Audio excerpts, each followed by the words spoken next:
This is Naturally Recovering Autism with your host, Karen Thomas. After being told her son could not recover from his symptoms of autism, Karen began a long crusade. It took over a decade of personal research and experience, and now she has brought her son back to recovery. Join Karen and utilize what she has to share from her knowledge and personal experience. So please welcome the host of Naturally Recovering Autism, Karen Thomas.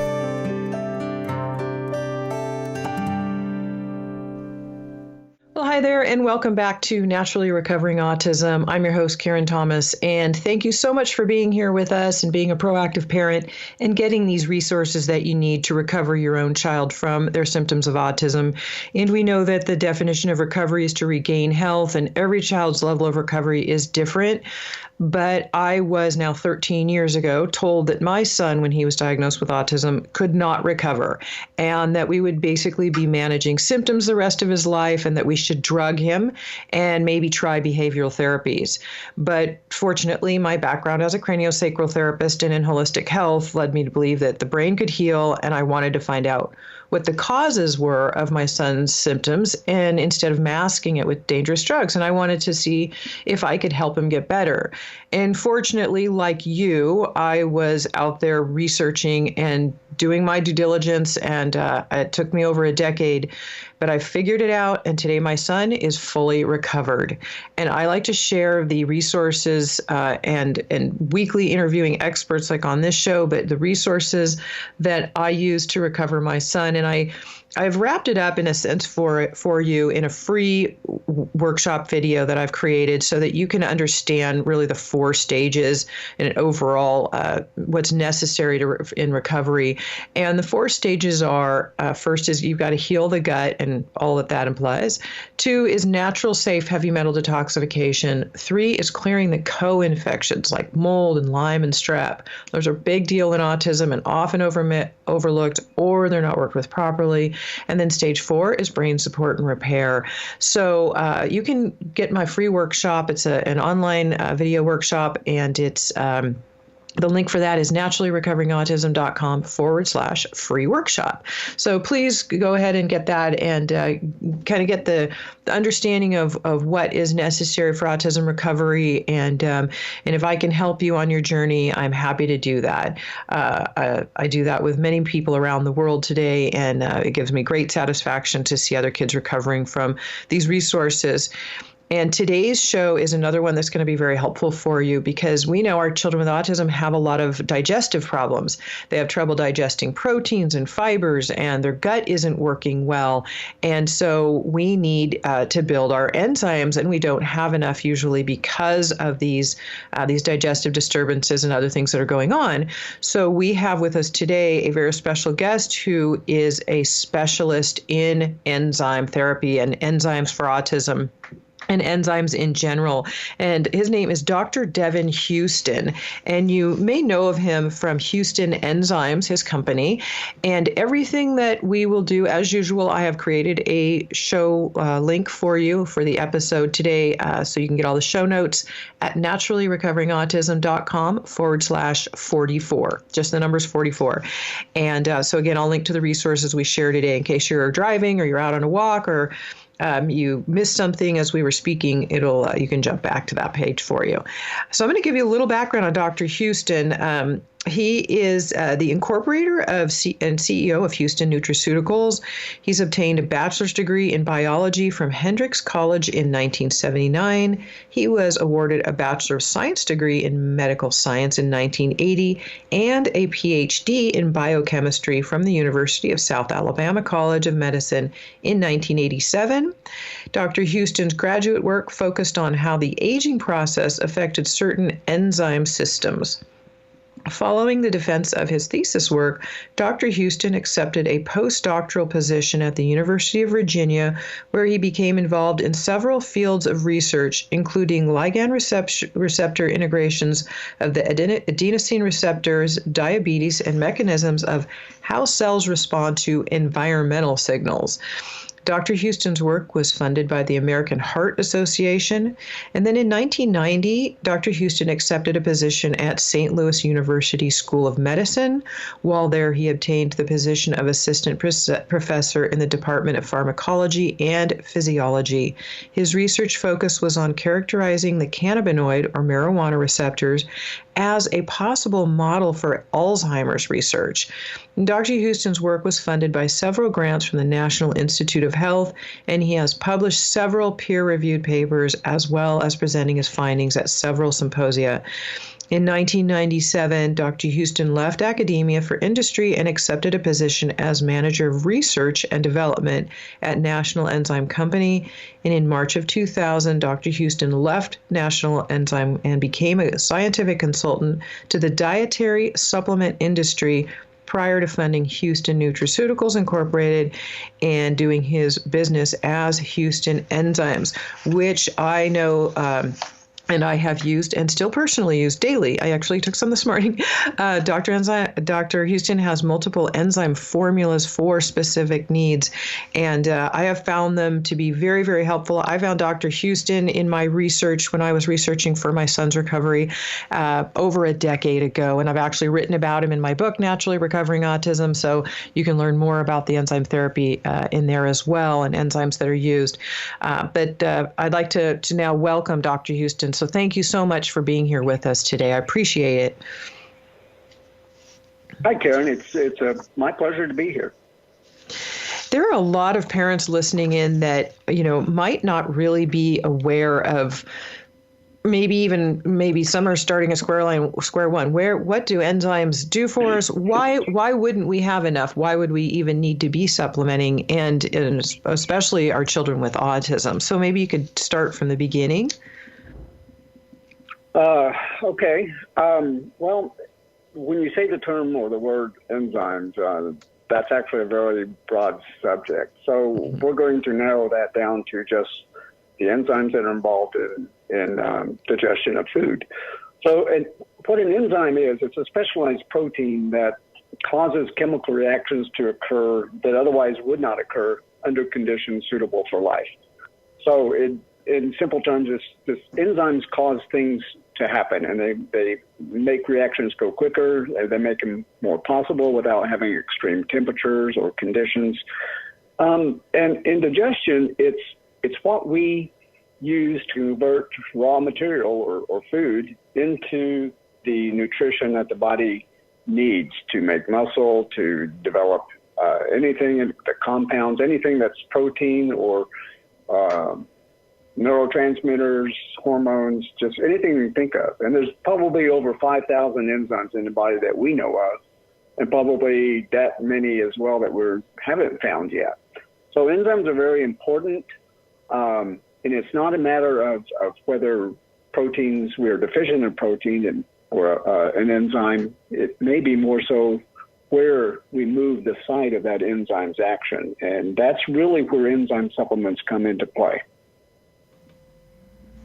There are a lot of things like, our kids have, especially children on the autism spectrum and adults. I mean, there's the question we'll raise eventually of, hydrochloric acid as well. But our children definitely have trouble with protein synthesis, protein digestion, and carbohydrate and fiber digestion, all of these being different types of digestion that they're not being supported. Their body isn't supporting those.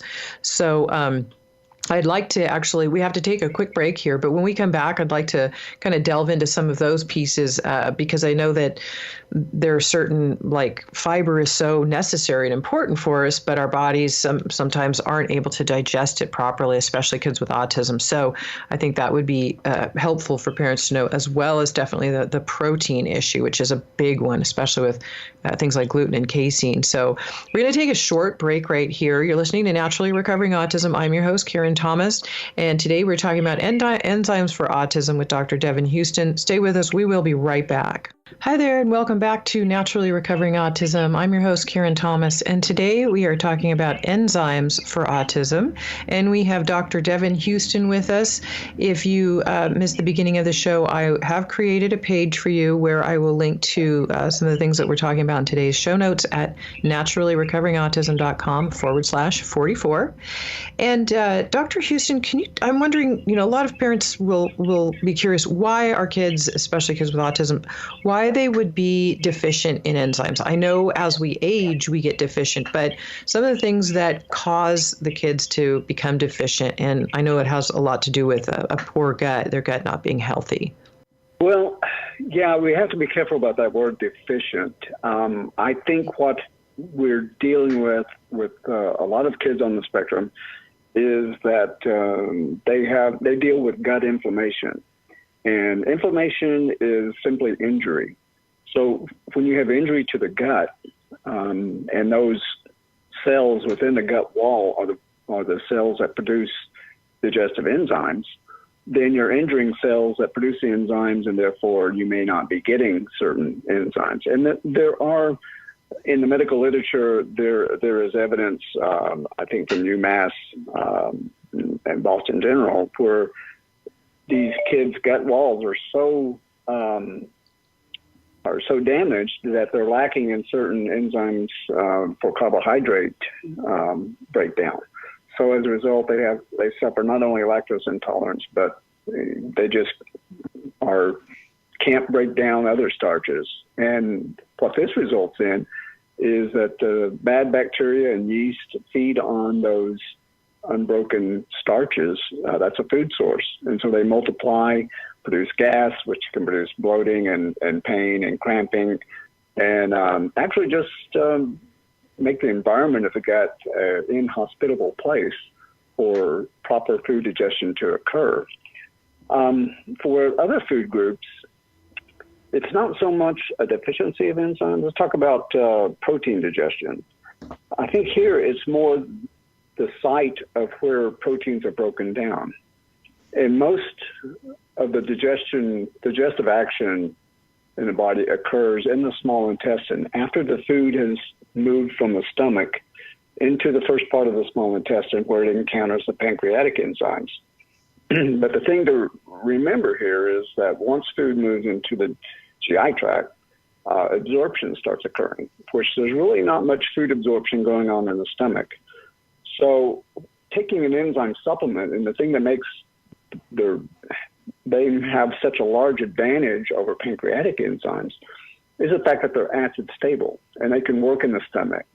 So they start the digestive process, the breakdown of certain proteins. You talked about gluten or casein, any other food protein for that matter, can now be broken down within the confines of the stomach. And the 2 to 3 hours it takes before the stomach empties the food into the GI tract is plenty of time for these enzymes to do a massive amount of work as far as breaking down foods. So, in some aspects we're talking about a deficiency of an enzyme. In other aspects we're talking about moving the process of food breakdown more upstream into what I call a safer place. In this case would be the stomach. And that allows the breakdown of proteins in a different way so that we don't produce certain peptides that may cause trouble downstream. And so that's really the focus. And I think that gets lost, the fact that these enzymes can work under such a broad pH range, not only in the acidity of the stomach, but also way down into the GI tract. So that's an advantage they have over the pancreatic or animal-based enzymes, which only work in neutral pH. So that's, in my opinion, what makes enzyme supplements so great and provides a lot of interesting applications for future research and future product development. Well, and it's allowing the food to absorb better because a lot of the nutrition from the foods that our kids are eating isn't getting absorbed. And so they might even remain hungry even though they've eaten a lot, because if they're not getting the nutrition from the food, and hopefully they're getting good food in them, but if even then they're not often being able to absorb that food. So their body and their brain are starving for those nutrients. That's a good point. Anything that helps break down the meals you eat more thoroughly and more completely, you're going to derive more nutrition, more calories from the food you do eat. So it really doesn't help to eat food. It's really not what you eat, it's what you absorb. So anything that makes food more bioavailable for absorption through the gut, you're way ahead of the curve. And some people wonder about the, is this overriding your body's natural processes, your pancreatic enzymes that your body would develop? And so could you talk a little bit about that, just to sort of, give some background reassurance that, of what these are doing and how I have read that it does not override the pancreas and alter the body's ability to function normally at creating these enzymes. Sure. If you're taking enzyme supplements. Yeah, that's not an uncommon question. Really, there is debate in the scientific community or medical community whether the pancreas can detect whether enzymes are present in the system. From what I've read, I don't really see a feedback mechanism to where the pancreas can detect that you're taking an enzyme supplement.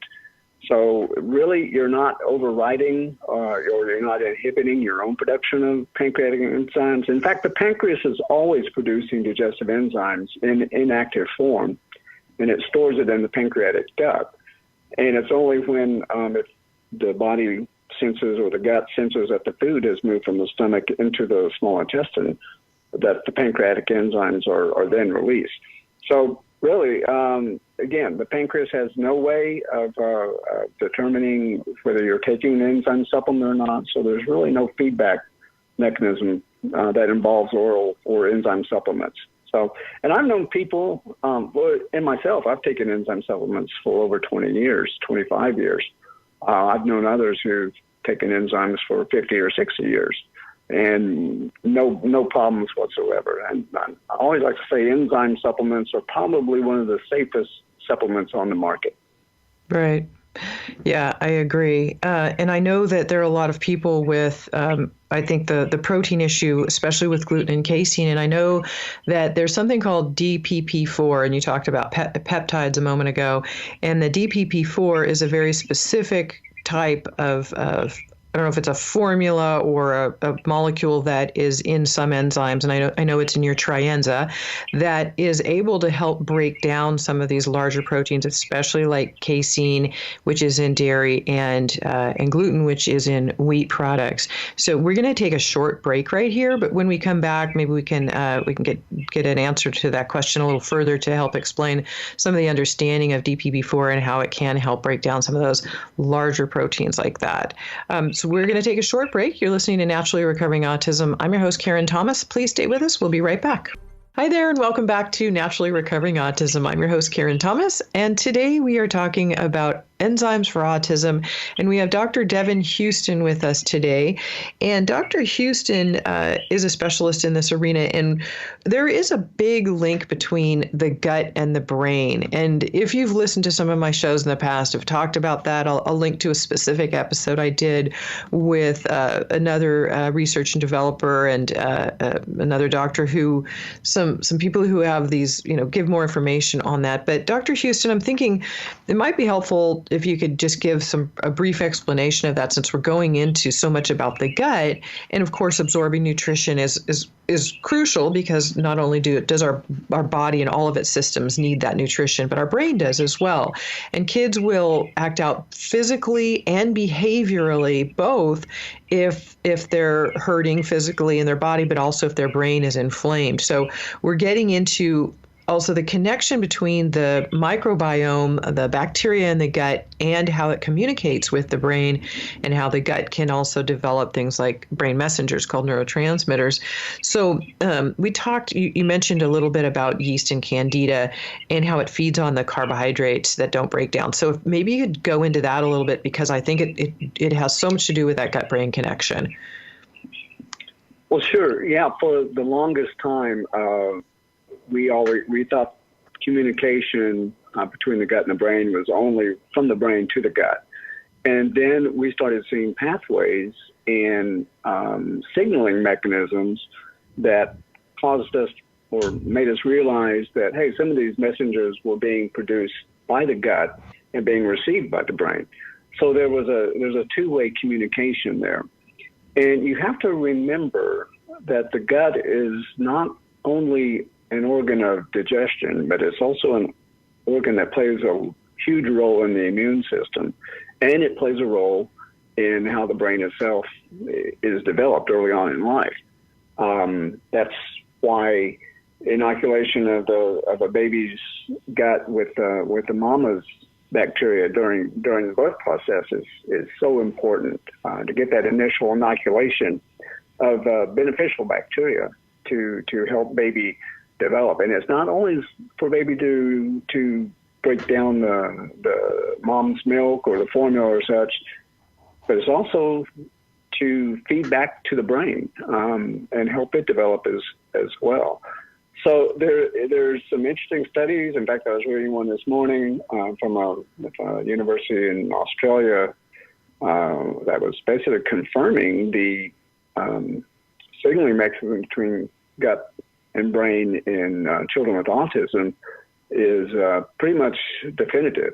So it's really important. So and remember, you have a balance there. You have the equivalent of bacteria in your gut equal to, as if you're just counting cells, individual cells. You have about 10 people living in your gut. If the human body has a certain number of cells total, well, there's 10 times that amount colonizing your gut. And what bacteria is present there, and there's always an interaction going on between the bacteria, and there's a balance. Every one of us has yeast in our gut. It's just that the majority of us who are neurotypical and are healthy, that yeast and the bad bacteria are held in check by the good bacteria. It's only when you upset the gut or damage the bacterial population that you get an imbalance, and that is the opportunity for bad bacteria to start taking over, or yeast or fungal infections to occur. So it's really important. And it not only happens in disease processes, but if you change your diet, different foods, one way to alter the microbiome in your gut is to change the type of food you eat or go to a different diet. And that always causes some turnover or some change in the balance in your gut. And that's why some people feel uncomfortable when they take on a different diet, where there's a period of adjustment necessary for the gut to get back in balance. Which, by the way, taking enzymes can help with that, because one, you're not dealing with undigested food laying around in the gut. If you're sort of jump-starting the whole digestive process with an enzyme supplement. So, especially with carbohydrates. I know our moms told us not to eat sugar, that sugar causes the bad bacteria to proliferate. Not really so. Sugar is rapidly absorbed out of the gut. Glucose goes out very quickly. But undigested carbohydrates and starches that aren't broken down lay around in the crevices and creases in the gut wall, which become a food source, especially for the gas producers. They multiply rapidly, producing more gas. And there's also a opportune food source for certain pathogenic bacteria, and the ones that can cause inflammation. So once inflammation gets a foothold in the gut, then that opens the door for all sorts of things. A thing called leaky gut, which is nothing more than another term for inflammation, but it means that the cell walls or the cells within the gut wall become larger. And so things that would stay in the gut normally now are allowed to escape out. And once they're in systemic circulation, they can have effect on other systems, including the brain. So that's one importance of trying to keep your gut clean. It's like keeping your house clean. Sweep out the corners, get rid of the dust and the bugs, and maintain a clean house. and things just go much more smoothly. Right, and enzymes are really helpful when you take them just before a meal, but then they can also be used to kind of mop up some toxins if you take them away from food. They call that the therapeutic use of them. So they tend to do multiple jobs, and they do them safely. And I know we talked a little bit earlier about protein digestion as well, because the carbohydrate piece is so important. And I'm always trying to tell parents, it's not just to be off of gluten and casein. You need to get them off all processed carbohydrates, because they're feeding that bad bacteria in the gut, and as you mentioned, also contributing to the leaky gut in that way.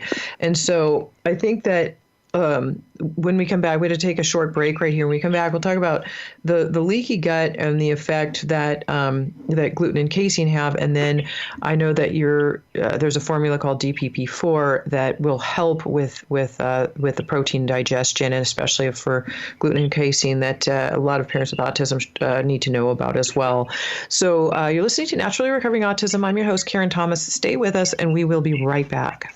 Have you ever wondered why some children recover from their symptoms of autism while others never seem to get any better? After 13 years of research, Karen Thomas has recovered her own son from his symptoms of autism naturally. She now shares how she did it with you in her free webinar, so that you can have the right resources and knowledge to help your child. The definition of recovery is to regain health. Karen offers this to you in 4 stages: healing the gut, natural heavy metal detoxification, balancing the co-infections of autism, brain support, and repair. Register now for this free webinar to help you know what you can do to help your child to sleep better, be more calm, improve focus, and reach their fullest potential to live a happy, healthy life. Go to naturallyrecoveringautism.com/free workshop, empowering parents with the resources to naturally recover autism from a mom who's done it. Hi there, and welcome back to Naturally Recovering Autism. I'm your host, Karen Thomas, and today we are talking about enzymes for autism, and we have Dr. Devin Houston with us today, and he's a specialist in enzymes. And when I was in my searches, doing my research to find what I needed to recover my son from his symptoms of autism, I came upon Dr. Houston's research, and I actually have written about him in my book, Naturally Recovering Autism as well. And one of the things that was really important in my findings, and when I found Dr. Houston, was this enzyme referred to as DPP4. And I'll let Dr. Houston explain that to you. But it's something that is able to help degrade some of these larger proteins like in gluten and casein. Now, I want to give a little caveat to parents listening. That doesn't mean you have licensure to go ahead and give your kids a lot of dairy and wheat products. It's sort of something I found, like if they accidentally get some, or they're at a party and they have a tiny bit to help break it down. But Dr. Houston was one of the first that found DPP4 to be available in commercial enzymes. And I know that he has some updated information on that for us today. So, Dr. Houston, can you share that with us? And first explain what DPP4 is, since I didn't. Yeah, the DPP Roman numeral 4 basically stands for dipeptidyl peptidase 4. There's a whole family of these peptidases. And a peptidase is an enzyme that just breaks large proteins down into smaller proteins that we call peptides. So, DPP4 is near and dear to my heart because it's actually what kind of changed my life and caused me to go on the road that I'm currently on and have been for the last 20 years. But I was working at an enzyme manufacturer, and we were responding to some questions from a customer as to finding an enzyme that would break down gluten and casein. The gluten is the major protein in wheat. Casein is the major protein in dairy. So it caused me to turn my attention to that project. And I quickly realized, and when they were talking about certain peptides that they were concerned about, glutamorphin in gluten and casomorphin in casein, and years later, we found some other peptides called soy morphin and soy protein. But these, and morphin that added on, glutamorphin, casomorphin, these are opiate-like peptides. And by that, they act like morphine or heroin. They interact with the opiate receptor, which was a type of receptor I was studying in my academic research career. And they actually caused, a reaction similar to what opiates, so on a much, much smaller scale. And if you think about it, certain foods that we call comfort foods, like macaroni and cheese, well, there you have gluten and wheat in the macaroni, and you got casein in the cheese. But who doesn't love mac and cheese? And it just makes you feel good. And we notice that with children on the spectrum is they crave certain foods like milk or milk products, crackers, pasta, whatever that's got wheat. So anyway, that got me interested in what these peptides that were being produced during normal digestion, and everybody produces these peptides. It's just that some of the reactions are more noticeable on kids on the spectrum. So the first thing I did was go to the literature and find out these peptides. If our body makes those peptides, it has to have a way of dealing with them. So the medical literature said that there was an enzyme, dipeptidyl peptidase 4, that was the only known enzyme to break down the peptide casomorphin, degrading it completely into an inactive set of amino acids.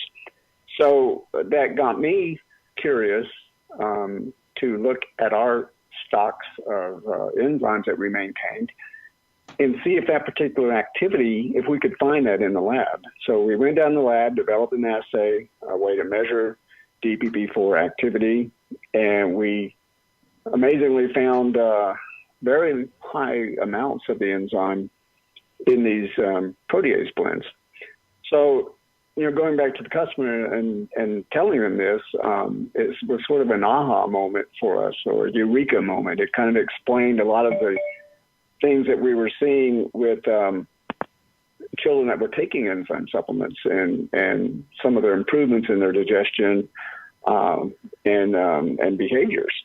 So that prompted me to become more and more curious and do more research along the lines of just what that enzyme does. So, and when we made it known, DPP4 is a very interesting, unique enzyme. It's got a large upside, but it has a downside too. It breaks down peptides, but only under a certain rigid set of rules. So the circumstances had to be very exact. And I came to realize that maybe we were asking too much of just DPP4. So another way around the DPP4 is, while it's good, I wasn't going to take the chance to just rely entirely on DPP4.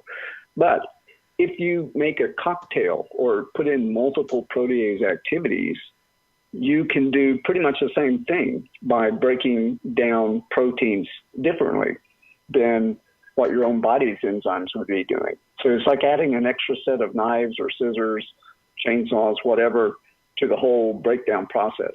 And when you break down, different proteases break down different peptide bonds, the links that hold amino acids together in proteins. So when you add different proteases, ones that aren't produced in our bodies, then you're adding more tools. And so you're doing two things. You're breaking the proteins down differently in the stomach, which is a safe area because those peptides aren't absorbed in the stomach. So if you break them down, you break down the proteins that produce peptides, or they don't produce peptides because you've introduced these other protease enzymes. So while DPP4 does have a place and it's important, we realize that it's not the only tool in your belt, that there's other ways to do it that are probably more easier to come by. So we rely now on using these and there are newer proteases that have been found in the last few years that we're looking forward to using in future product development. Right, and there's broad spectrum enzymes like your Trienza formula. I know has the DPP4, and you have to look for it on the label in anything else. I just know that I use the Trienza. My daughter needs it pretty much daily. It helps her immensely, but it's also got the broad spectrum in it, so you're covering other things with carbs and fiber, digestion, and various things other than just the proteins, which is really nice with that one as well. We need to take a short break right here, but stay with us. You're listening to Naturally Recovering Autism. We will be right back. Hi there, and welcome back to Naturally Recovering Autism. I'm your host, Karen Thomas, and today we are talking about enzymes for autism, and we have Dr. Devin Houston with us. And before the break, I had mentioned broad-spectrum enzyme formulas. Dr. Houston has one called Trienza that has the DPP4 formula in it that I mentioned, or he was just discussing in the last segment about helping break down these larger proteins, but then it has other things in it that help to make it help allow for some carbohydrate digestion and some fiber digestion.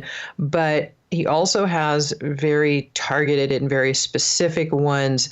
One that I know that my daughter needed. I found out she was phenol sensitive, and that helped her immensely. She would break out in hives, and she would get really hyper after certain foods. And I started doing more research, and at the time, many years ago, I found out it was a phenol sensitivity. And you have actually one called no phenol, and it helps also again with the fiber digestion, which is really important.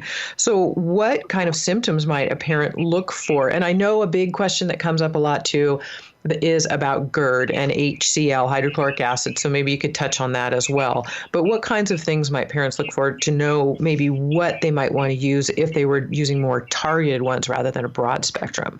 Yeah, this is when I wish everybody had a PhD in enzymes or biochemistry. So it would be a lot easier. But I'll use myself as an example. In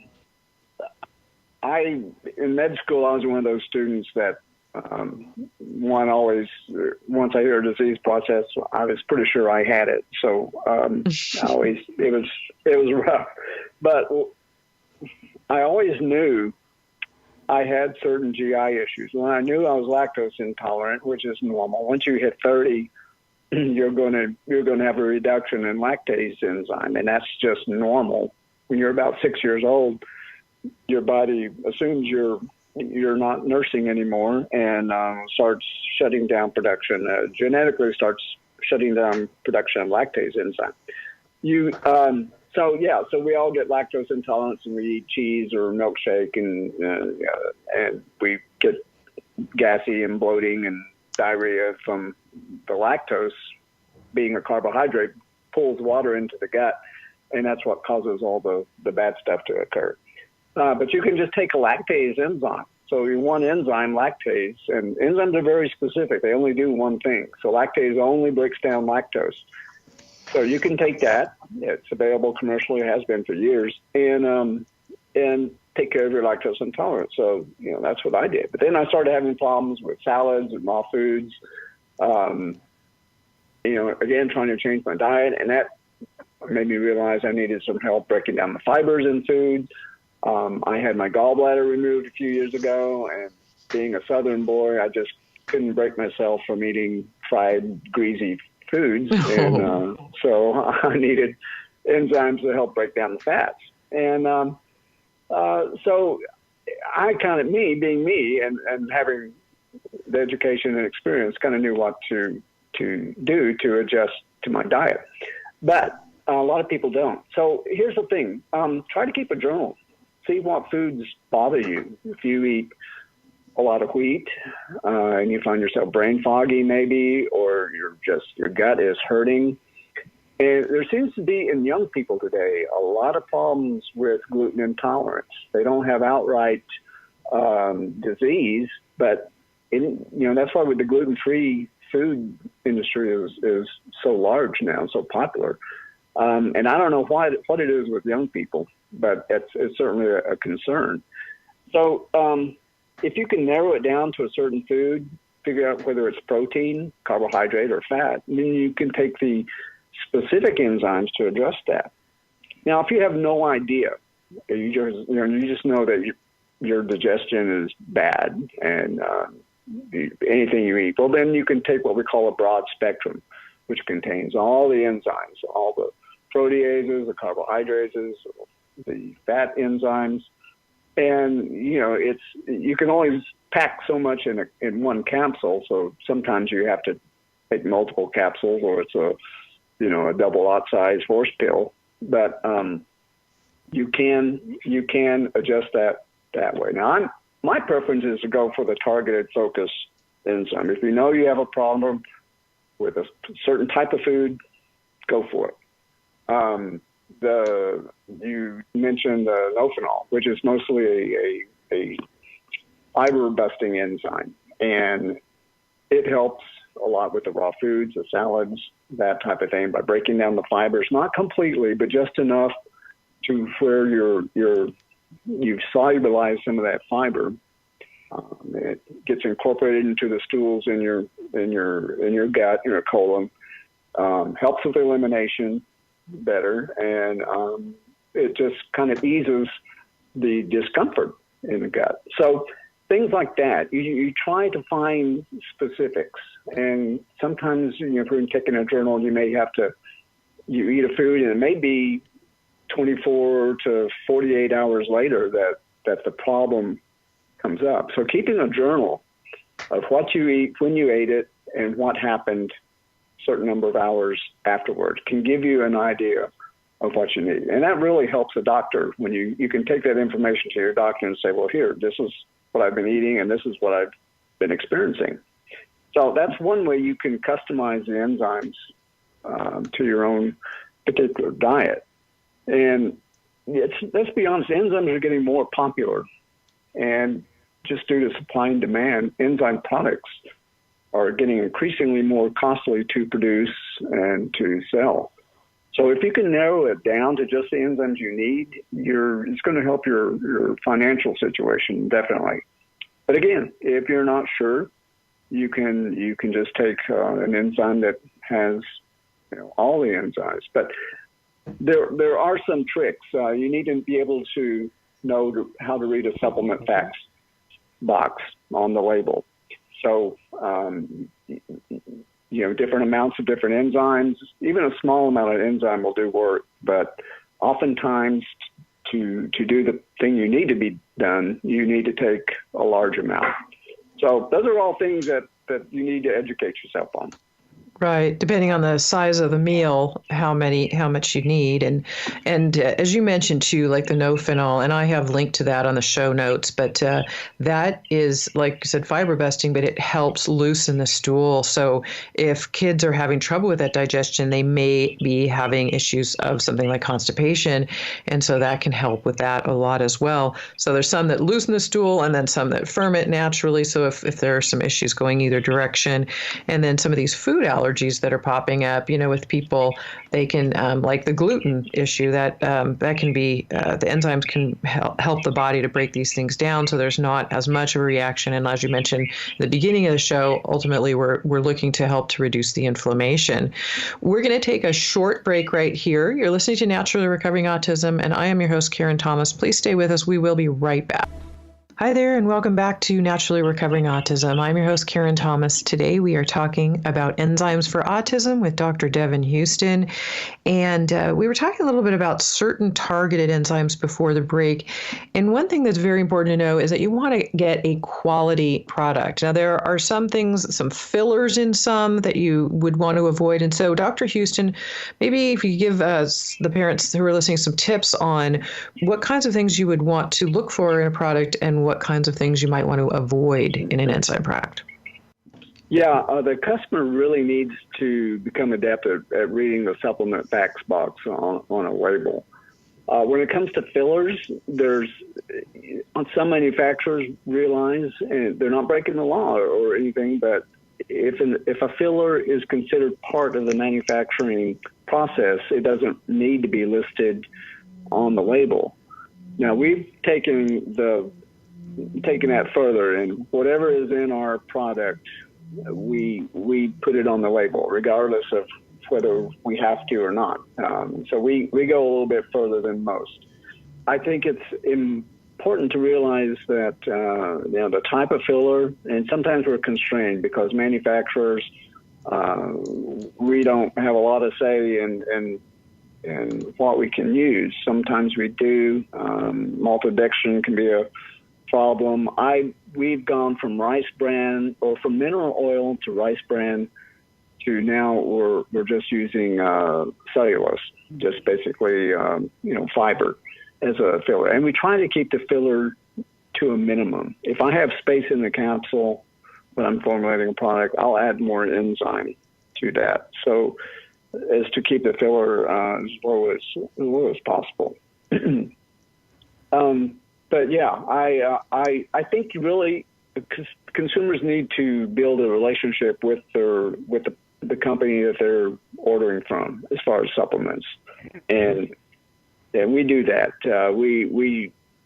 Anybody can email me with a question or concern, and I will be upfront and honest about it. So I think it just becomes a matter of trust and credibility, and I think with smaller companies, consumers can do that. And the last thing before we close for the show that I know that a lot of people write into me about, and you mentioned a lot of people ask you about, is should you take hydrochloric acid? And people who have acid backup and what's referred to as GERD. And again, we only have a brief amount of time, but if you could touch on that, because I know that there are a lot of people who ask that question. Yeah, I do get that question a lot. They ask whether they can take betaine hydrochloric if they're low acid, or what they can do if they deal with reflux and such. Reflux occurs because food is in the stomach, and as long as food is in the stomach, the HCl pumps in the stomach are going to be working. So the thing to do is get the food out of the stomach as quickly as possible. Well, taking an enzyme supplement causes and since it works in the stomach, it's help breaking down the food right there. When it gets to a certain consistency, the stomach will empty. So you can get the stomach to empty quicker. With HCl, a lot of people think they need HCl. You do for the pancreatic enzymes. They require acid to be active. The enzyme supplements are already active. So they don't really care whether there's acid in the stomach or not. They're going to work regardless. So again, I'm not against taking betaine, and if it makes you feel better, then go ahead. The enzymes won't care. They're still going to be active and do their best regardless. Okay, good to know. Thank you. And you got that in there quickly because we are getting out of time here. Thank you so much, Dr. Houston, for being here with us today. I really appreciate your time and your expertise.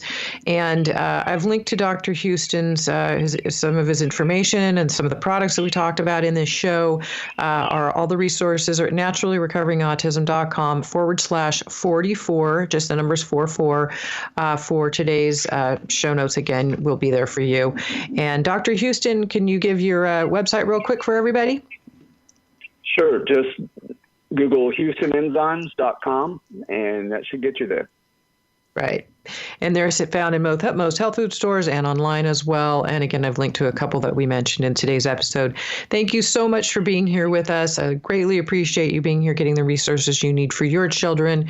And stay with us next week. We'll be back again and look forward to seeing you, and have a great week, and stay healthy and happy. Enjoy. You've been listening to Naturally Recovering Autism with your host, Karen Thomas. Listen each week and learn how you can provide your child a clear path for a happier and more fulfilling life on Karen Thomas's Naturally Recovering Autism.